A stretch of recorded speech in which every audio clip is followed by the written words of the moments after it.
target. Don't have that fire out right next to my mic, observer must be here.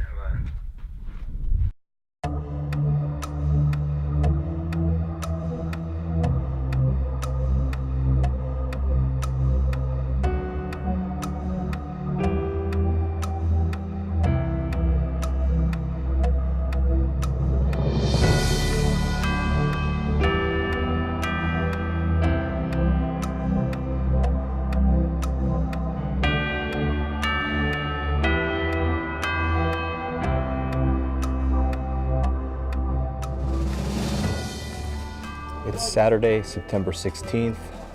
It's a little bit after 1500 hours. I'm at the West End Gun Club. I'm actually out here in mid-afternoon. I usually never come out here in the weekends on mid-afternoon or any day mid-afternoon, but I've been trying to get to the range to test a few. Just wanted to get some rounds down range, but I've had time in the mornings before work. So I'm out here. It's a little bit breezier than I would hope. It's about maybe 8 miles an hour wind. So the audio is going to be a little bit sketchy, but I try to use some windscreens where I can. And we're just going to shoot a little bit of the 6.5 here, because if you've been paying attention to my blog, I had an article on the Starline brass, and I said it was a little, the loads that I usually would use for Hornady or Lapua brass is hotter in Starline brass. So I actually dropped down the load by half a grain. I wanted to run it through the chronograph to see how it runs with the lighter load, or half a grain less than usual. And I'm probably going to also test out the Mousing Field magazine, the American Rifle Company magazine, AICS mags, because I did them last time I was out here and want to run them again. So I mentioned just a few moments ago that I was testing out the American Rifle Company magazines in the last range visit. You didn't see that because I actually missed vlogging that episode or that range visit because I forgot my microphones for both the external mic and my lavalier mic for my remote mic. So I tried to use the on-camera or the built-in speaker microphone with the Olympus OMD AM1 Mark II, and unfortunately the audio was so bad that it wasn't worth publishing, so I didn't cut that video and I didn't publish the vlog. So that's why I haven't vlogged in a month. I should have had a vlog 2 weeks ago, published 2 weeks ago, but I didn't publish that one simply because I had terrible audio. So this time around I actually have both my mics, so we should be good to go. So when I published my article reviewing the Starline brass, I was using my 43.5 grains of 4350 behind the 130 grain burgers, and those are running hotter than I would have hoped. So I dropped it half a grain and we'll see what the velocities are, 43 grains.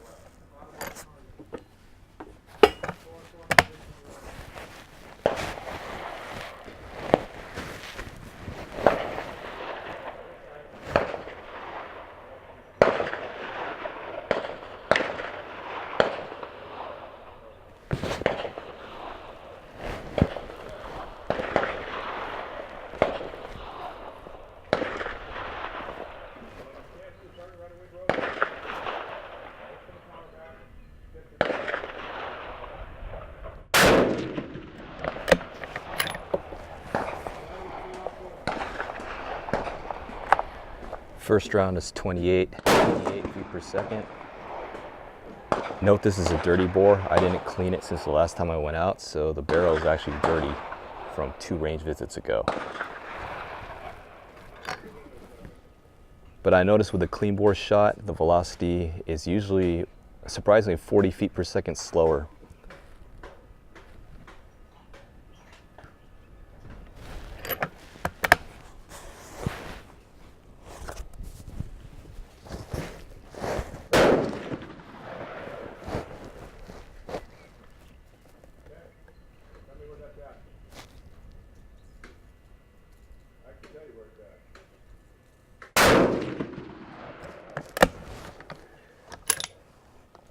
Second shot's 2909 feet per second. So I ran 10 rounds of the Starline brass, 43 grains, 4350 with the 130 grain burgers. Average is 2909, which is a lot better than the previous one, which is averaging 2950 feet per second. That's with 43.5 grains. So this is a better load. There is some slight cratering on some of the shots that measured above 2920. I'm equating that basically to the fact that the flash holes for the flash hole diameter for the Starline brass is 0.08, which is the standard size compared to the smaller flash hole diameter. So there's getting more pressure coming back into the primer. So I may even drop this load even further for Starline brass, maybe to possibly 42.8, 42.7 grains of 4350, which should get it at 28.75, which is going to be respectable for this bullet.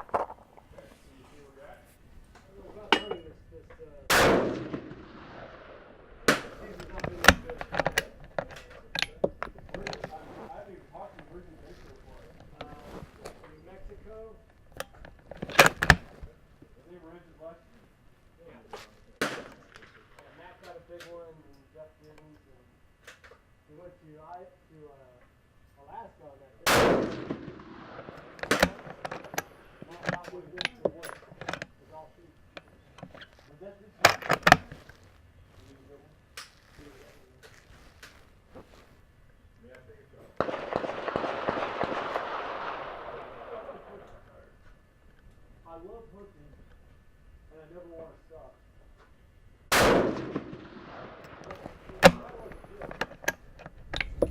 So I'm shooting like crap today, but so I shot 20 rounds, 4 or 5 shot groups, and the 4th group was really good.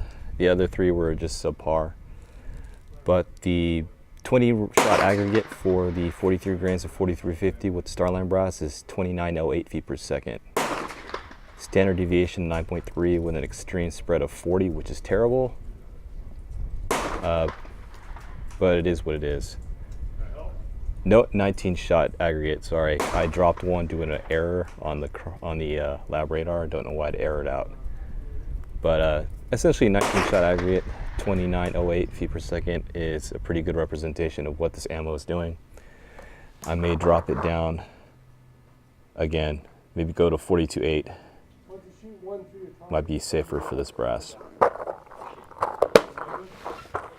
For those not paying attention to my blog, I did get my Mousing Field Action, which is the start of my 2017 precision rifle project. So I wrote part 1 of the series of articles and posted it on my blog. So if you want documentation about my project, definitely go read that article, and I'll put the link in the video description. But when I received the Action, I also received 2 of these American Rifle Company magazines. These are AICS style or compatible magazines, and I discussed these mags when I did my SHOT Show wrap-up earlier this year, because I had a chance to visit the American Rifle Company booth at SHOT Show in 2017, and they were hyping up these magazines. And I did have a chance to try these out a little bit at my last range visit, which wasn't vlogged for the audio reasons. And I did have them, I was able to get them to jam with the last round in the magazine. They were tipped down. So rather than publishing a bad review just based on one misfeed, I'm going to go ahead and run some rounds through these several more times just to get an idea of how they function and whether or not they have a propensity to jam.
probably can't see this in the video, but the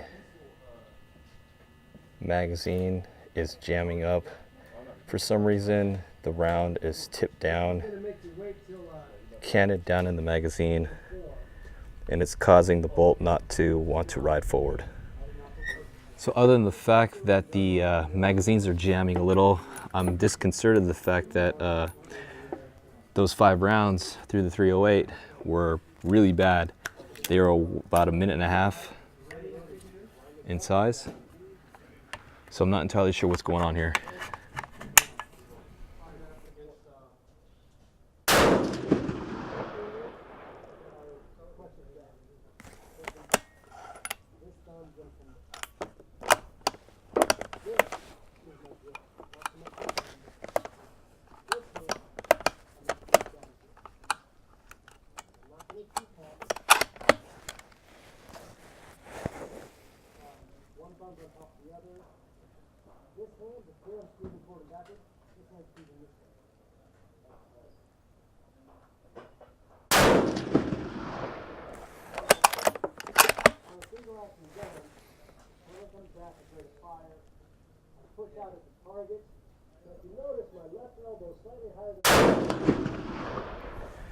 So here's the targets that I was shooting at earlier with the 6.5 and then the 308.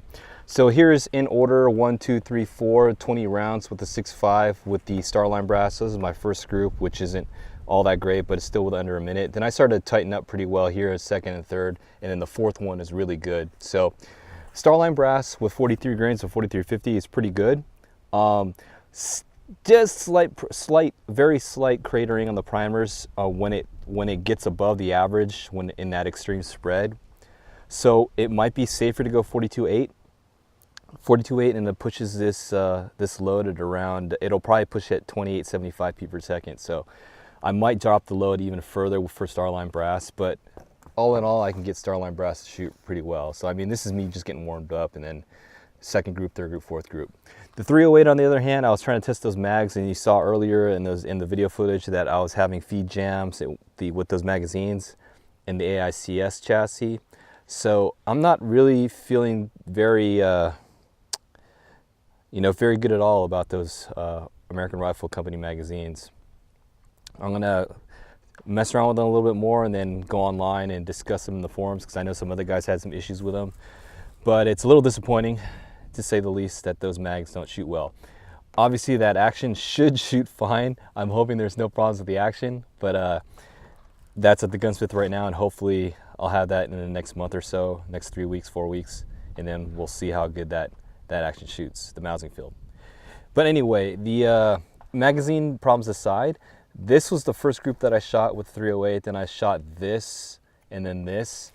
So these are terrible. I don't know what's going on here. I don't even know why I'm favoring to the right side of the black here when I'm aiming center. There could be some issue with the, I could probably check to see if something's loose. This is the last 10 shots that I shot with the 308, and this is kind of tighter than this, but that gun is shooting very poorly right now, and I don't know why. So we'll have to figure that out. Anyway, I'm in the back ranges right now. I'm going to set up a target or two just to get some trigger time in with the AR. I didn't plan on shooting the AR today. I just threw it in the truck, and I forgot my steel that I used for the AR. I have my my JC Steel targets here, but I don't want to shoot those with the AR because I will just destroy them at short range. So I'm just going to be shooting on 2 IPSC targets, and then just running some drills before I leave. I just want to get some trigger time because I haven't shot my AR in about 6 months or so. Maybe sooner than that, but it's been a long time since I shot the AR. So we'll put some rounds down range. I got some ammo I wanted to shoot up, a bunch of random 62 grain, some 55 grain stuff, and we'll just go through this crap while I'm out here.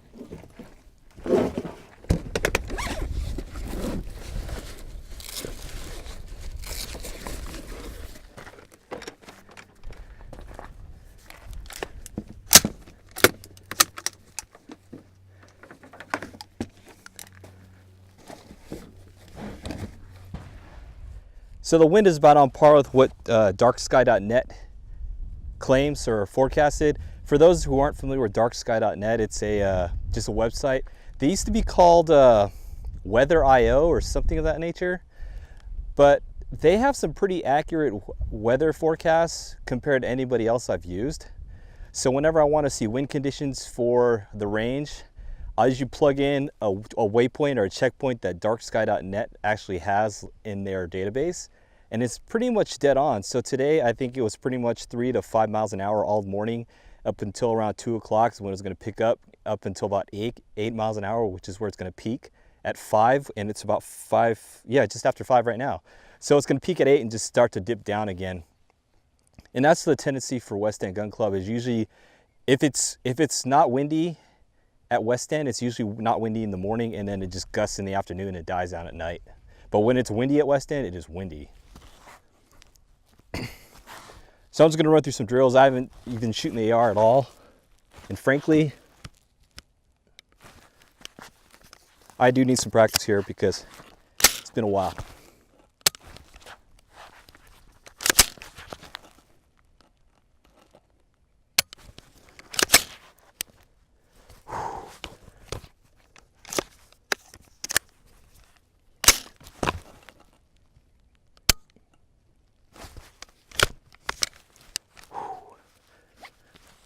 And I usually don't shoot with the plates on, but considering I have not shot with plates on in a long time, I could probably get a little bit in here as far as time behind the gun with the plates.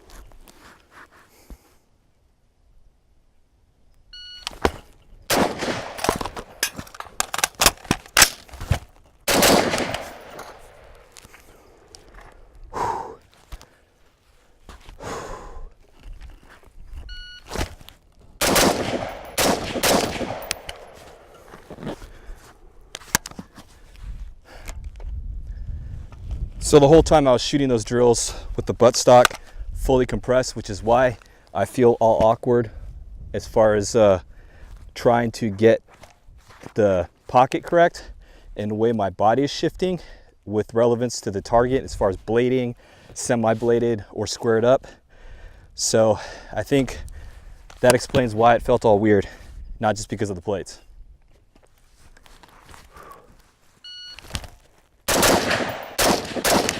Yeah, a lot better there. Got more leverage.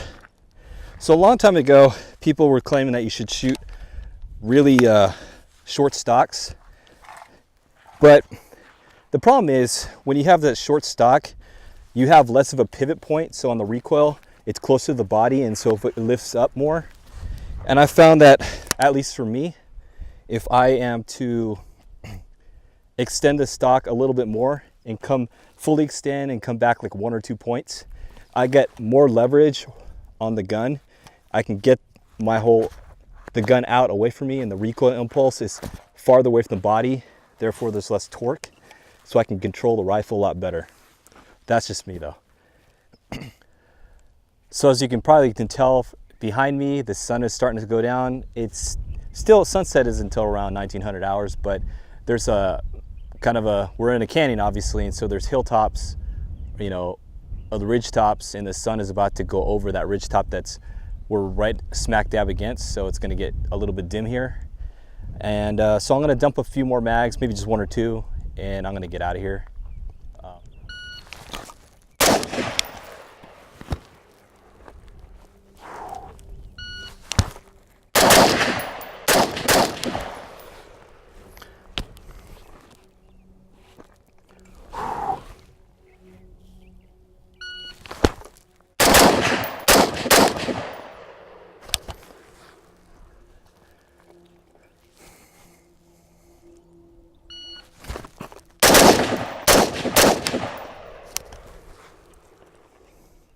It's almost 17:30 at the West End Gun Club this Saturday, September 16th.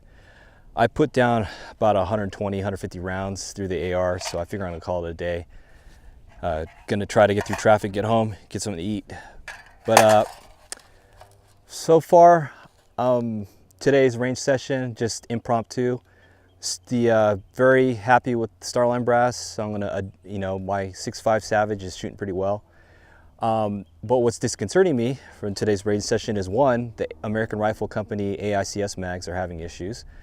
And unfortunately, I'll have to write a bad review on them, which is unfortunate because I haven't even shot his action yet. They're the American Rifle Company Mousing Field. I'm still waiting for that to get built, or for the gunsmith to put the barrel on. I have the action, it's been built, but just need to get it barreled.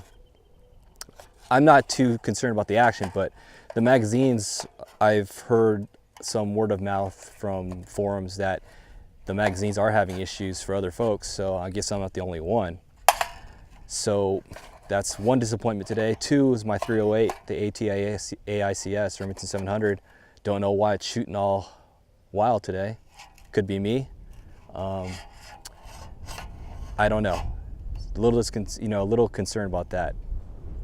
But then, at least today, I balanced all that out by getting some rounds to the AR. So I'm feeling good about getting out to the range with the AR and getting some trigger time behind it. Because, if you don't shoot it, obviously you're gonna lose practice with it. You're gonna lose your skill set. And that's how I am with high power rifle. If I shot across the course right now, I know for a fact that I would be shooting pretty poor scores. Prone, I'm sure I would hold my own in prone, but if I was shooting a 200-yard NRA standing course of fire, I'm pretty sure I would not be shooting in the 190s at all, because I haven't shot that in years, and so I haven't had any practice, and so I'm out of my skill set at that point. Anyway, that's pretty much it for the range vlog. Don't know when I'm gonna shoot again.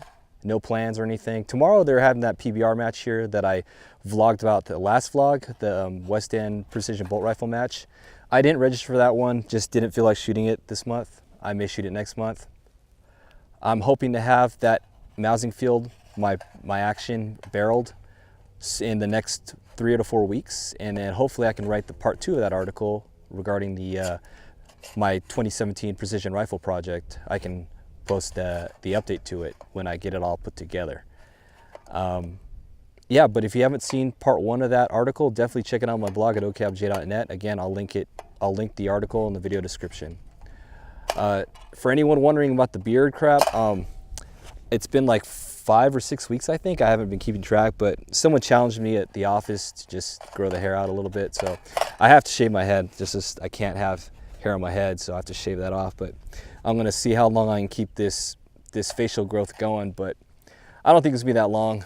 If I can get past September with it, it'll probably bleed into the winter months. For folks, it's gonna bleed into the fall months, into Christmas. So I could go that far, but if I can get past the initial itchiness of it, I'll keep it. But if I can't handle it, it's probably gonna go at the end of September. But if you see me with it after September, it means I got through it. Anyway, that's it for the range vlog. This is the West End Gun Club. It's just 17:30, Saturday, September 16th. I'll see you at the next range vlog.